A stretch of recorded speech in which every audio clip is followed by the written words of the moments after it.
പുസ്തകം ബൈബിളിലെ ആദ്യത്തെ പുസ്തകമാണിത്. ഇതിന്റെ കഥ രണ്ട് പ്രധാന ഭാഗങ്ങളായിട്ടാണ് തിരിച്ചിരിക്കുന്നത്. അധ്യായങ്ങൾ 1 മുതൽ 11 വരെയുള്ള ഭാഗം ദൈവത്തിന്റെയും ലോകത്തിന്റെയും കഥ പറയുന്നു. അതിനുശേഷം അധ്യായങ്ങൾ 12 മുതൽ 50 വരെയുള്ള ഭാഗമാണ്. ഇത് കുറച്ചുകൂടി സൂം ചെയ്തു നോക്കുമ്പോൾ ദൈവവും ഒരു മനുഷ്യന്റെയും കഥയെക്കുറിച്ചാണ് പറയുന്നത്. ആ മനുഷ്യൻ അബ്രഹാമും അവന്റെ കുടുംബവും ആയിരുന്നു. ഈ രണ്ട് ഭാഗങ്ങളും 12-ാം അധ്യായത്തിന്റെ പ്രാരംഭത്തിലെ പ്രധാന കഥയുമായി ബന്ധപ്പെടുത്തിയിരിക്കുന്നു. ഈ രൂപകൽപ്പന പുസ്തകത്തിന്റെ സന്ദേശം മൊത്തത്തിൽ എങ്ങനെ മനസ്സിലാക്കാമെന്നും അത് മുഴുവൻ ബൈബിളിന്റെ കഥയെ എങ്ങനെ അവതരിപ്പിക്കുന്നു എന്നതിനെക്കുറിച്ചും ഒരു സൂചന നൽകുന്നു. ഈ പുസ്തകം ആരംഭിക്കുന്നത് 2-ാമത്തെ വരിയിൽ വിവരിച്ചിരിക്കുന്ന ക്രമമില്ലായ്മയും അന്ധകാരത്തെയും ദൈവമെടുത്ത് അതിൽ നിന്നും ക്രമവും ഭംഗിയും ശ്രേഷ്ഠതയും കൊണ്ടുവരുന്നതോടെയാണ്. എല്ലാവർക്കും നല്ലവണ്ണം ജീവിക്കുവാൻ കഴിയുന്ന ഒരു ലോകത്തെ അവൻ സൃഷ്ടിക്കുന്നു. ദൈവം ജീവികളെ സൃഷ്ടിക്കുന്നു. അവയെ മനുഷ്യർ അഥവാ ആദാം എന്ന എബ്രായ ഭാഷയിൽ വിളിക്കുന്നു. അവൻ അവരെ തന്റെ സാദൃശ്യത്തിൽ സൃഷ്ടിക്കുന്നു. ഇത് ദൈവത്തിന്റെ ലോകത്ത് അവരുടെ പങ്കും ലക്ഷ്യവുമായി ബന്ധപ്പെട്ടതാണ്. മനുഷ്യരെ സൃഷ്ടിച്ചിരിക്കുന്നത് ദൈവ സ്വഭാവത്തിന്റെ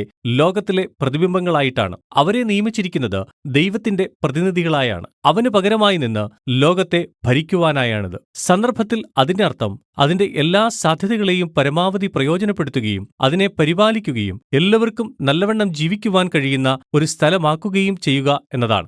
ദൈവം മനുഷ്യരെ അനുഗ്രഹിക്കുന്നു. ഈ പുസ്തകത്തിലെ ഒരു പ്രധാന പദമാണിത്. അവൻ ഒരു തോട്ടം അവർക്ക് നൽകുന്നു. അവിടെ നിന്നാണ് ഈ പുതിയ ലോകം നിർമ്മിക്കുവാൻ അവർ ആരംഭിച്ചത്. ഇവിടെ വിശേഷമുള്ള കാര്യം ഇതാണ്: ഈ ലോകം എങ്ങനെ നിർമ്മിക്കണം എന്നതിനെക്കുറിച്ച് മനുഷ്യർക്ക് തിരഞ്ഞെടുക്കുവാനുള്ള സ്വാതന്ത്ര്യമുണ്ട്. അതിനെ പ്രതിനിധീകരിച്ചിരുന്നത് നന്മതിന്മകളെക്കുറിച്ചുള്ള അറിവിന്റെ വൃക്ഷം കൊണ്ടാണ്. ഇതുവരെയും ദൈവമായിരുന്നു എന്താണ് നന്മയെന്നും തിന്മയെന്നും വേർതിരിച്ചു നൽകിയത്. എന്നാൽ ഇപ്പോൾ ദൈവം മനുഷ്യർക്ക് തിരഞ്ഞെടുക്കുവാനുള്ള പ്രതാപവും സ്വാതന്ത്ര്യവും നൽകുന്നു. അവർ നന്മയെയും തിന്മയെയും കുറിച്ചുള്ള ദൈവത്തിന്റെ അറിവിനെ ആശ്രയിക്കുമോ, അതോ സ്വയം ഭരണം കൈവശപ്പെടുത്തി നന്മയും തിന്മയും കുറിച്ചുള്ള സ്വന്തം അറിവിൽ ആശ്രയിക്കുമോ? അപകട സാധ്യത വളരെ കൂടുതലാണ്. ദൈവത്തിനെതിരെ മത്സരിക്കുക എന്നത് മരണത്തെ സ്വീകരിക്കുക എന്നതാണ്. കാരണം നിങ്ങൾ ജീവൻ നൽകുന്നവനിൽ നിന്ന് സ്വയം പിന്തിരിയുകയാണ്. ഇത് ജീവവൃക്ഷം കൊണ്ടാണ് ഇവിടെ പ്രതിനിധീകരിക്കപ്പെടുന്നത്. അതുകൊണ്ട് 3-ാം അധ്യായത്തിൽ ഒരു നിഗൂഢ രൂപം, ഒരു പാമ്പ് കഥയിലേക്ക് വരുന്നു. പാമ്പ് ദൈവം സൃഷ്ടിച്ച ഒരു ജീവി എന്നതിൽ ഉപരിയായി മറ്റൊരു കാര്യം അതിനെക്കുറിച്ച് പറഞ്ഞിട്ടില്ല. അങ്ങനെ ഈ ജീവി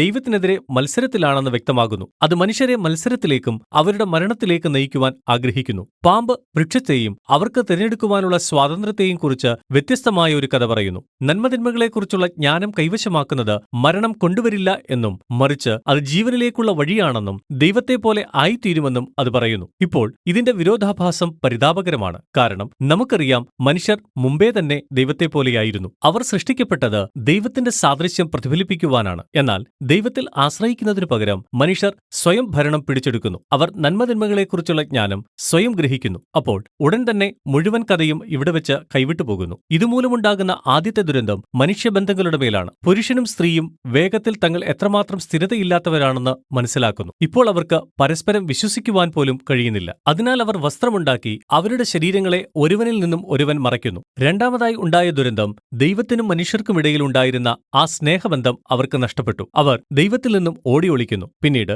ദൈവം അവരെ കണ്ടുപിടിക്കുമ്പോൾ അവർ ആരാണ് ആദ്യം മത്സരിച്ചതെന്നുള്ള പരസ്പരം കുറ്റം കണ്ടുപിടിക്കുവാൻ തുടങ്ങി. ഇപ്പോൾ കഥ ഇവിടെ അവസാനിക്കുന്നു. തുടർന്ന് ചെറിയ കാവ്യങ്ങളുടെ പരമ്പരകളാണ് നാം കാണുന്നത്. അതിൽ ദൈവം പാമ്പിനോടും ശേഷം മനുഷ്യരോടും അവരുടെ പ്രവൃത്തികൾ മൂലമുണ്ടായ ദുരന്തത്തെക്കുറിച്ചും പ്രഖ്യാപിക്കുന്നു. ദൈവം പ്രാരംഭമായി പാമ്പിനോട് പറയുന്നു, പ്രത്യക്ഷമായ വിജയമുണ്ടെങ്കിലും പരാജയത്തിനും പൊടി തിന്നാനുമാണ് അത് വിധിക്കപ്പെട്ടത്.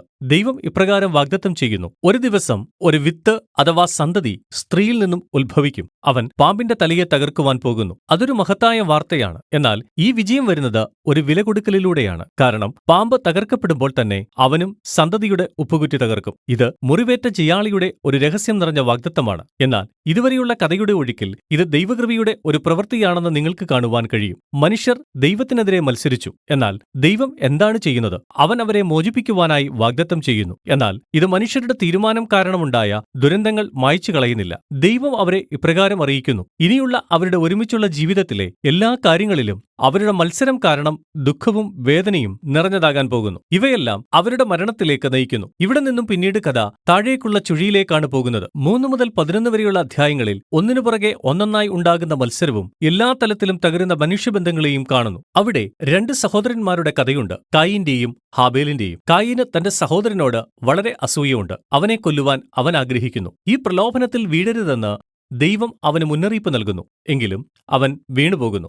അവൻ വയലിൽ വെച്ച് അവനെ കൊല്ലുന്നു. അക്രമവും അടിച്ചമർത്തലും വാഴുന്ന ഒരു നഗരം പണിയാൻ കായീൻ പോകുന്നു. ഇവയെല്ലാം ലാമെക്കിന്റെ കഥയിൽ ചുരുക്കത്തിൽ കാണാവുന്നതാണ്. അവനാണ് ഒന്നിൽ കൂടുതൽ ഭാര്യമാരുള്ള ബൈബിളിലെ ആദ്യപുരുഷൻ. അവൻ അവരെ വസ്തുപോലെ കൂട്ടിച്ചേർക്കുകയാണ്. പിന്നീട് അവനൊരു ചെറിയ ഗാനം ആലപിക്കുവാൻ പോകുന്നു. അത് അവൻ എപ്രകാരമാണ് കായീനേക്കാൾ കൂടുതൽ അക്രമാസക്തനും പ്രതികാരം ചെയ്യുന്നവനുമാണെന്ന് എന്നതിനെക്കുറിച്ചായിരുന്നു. അതിനുശേഷം നമുക്ക് ദൈവപുത്രന്മാരെക്കുറിച്ചുള്ള ഒരു വിചിത്ര കഥ ലഭിക്കുന്നു. അത് തിന്മയുടെ ദൂതന്മാരെക്കുറിച്ചോ അല്ലെങ്കിൽ ദൈവങ്ങളുടെ സന്തതികൾ എന്നവകാശപ്പെടുന്ന പുരാതന രാജാക്കന്മാരെയോ പരാമർശിക്കുന്നതായിരിക്കാം. ലാമെക്കിനെ പോലെ അവരും തങ്ങളുടെ ഇഷ്ടം പോലെ അനേക ഭാര്യമാരെ സ്വന്തമാക്കുകയും അവർ നെഫീലീം എന്ന പുരാതന മല്ലന്മാരെ ജനിപ്പിക്കുകയും ചെയ്തു. ഏത് കാഴ്ചപ്പാട് ശരിയാണെങ്കിലും കാര്യം ഇതാണ്: ദൈവത്തിന്റെ ലോകത്തെ അക്രമവും അതിലും കൂടുതൽ അഴിമതിയും നിറഞ്ഞ രാജ്യങ്ങൾ മനുഷ്യർ പണിയുന്നു എന്നതാണ്. ഇതിനു മറുപടിയായി ദൈവം ദുഃഖത്താൽ ഹൃദയം തകർന്നവനാണെന്ന് നമ്മോട് പറയുന്നു. മനുഷ്യവർഗം അവന്റെ നല്ല ലോകത്തെ നശിപ്പിക്കുകയാണ്. അവർ പരസ്പരം നശിപ്പിക്കുകയും ചെയ്യുന്നു. അതുകൊണ്ട്